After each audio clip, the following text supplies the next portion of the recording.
Want to talk about something that is really painful, but very important for a lot of families going through divorce or separation: parental alienation, and specifically why an alienating parent usually is not just being difficult, but is acting out of a serious psychological issue.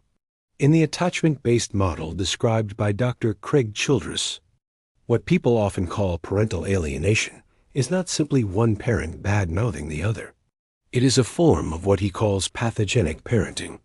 That means the parent's own psychological problems are getting pushed into the child's attachment system and into the child's behavior. The alienating parent often shows narcissistic or borderline personality dynamics that grow out of unresolved attachment trauma from their own childhood.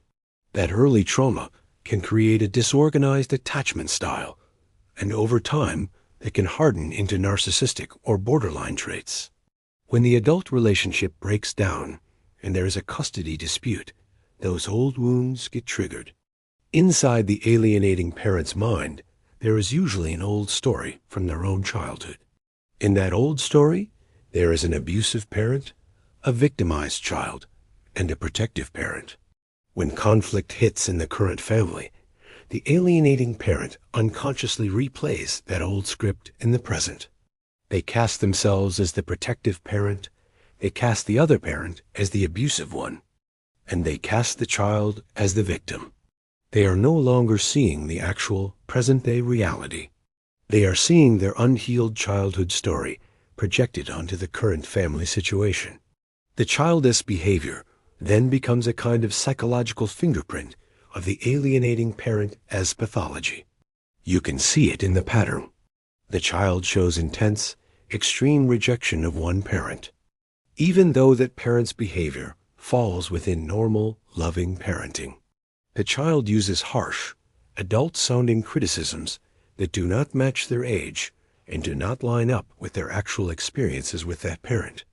The child clings to a fixed false belief that the rejected parent is dangerous, abusive, or unloving, even when there is no credible evidence to support that belief.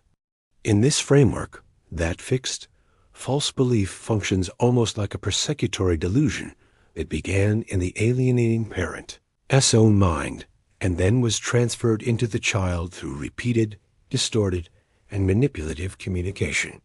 Another key feature is role reversal. Instead of the parent regulating the child's emotions, the alienating parent uses the child to regulate the parent's own anxiety, insecurity, and emotional pain. After separation, several types of anxiety tend to spike in the alienating parent. There is narcissistic anxiety, a deep fear of being exposed as inadequate, rejected, or seen as the bad one. There is abandonment anxiety, which is that borderline type fear of being left, replaced, or alone. And there is trauma anxiety, where the old childhood terror and attachment fear resurface. To calm all of this inner distress, the alienating parent clings tightly to the child, recruits the child to take their side, and encourages the child to see the other parent as dangerous, bad, or unloving. The child stops being simply a child and becomes an emotional shield and a constant source of validation for the alienating parent.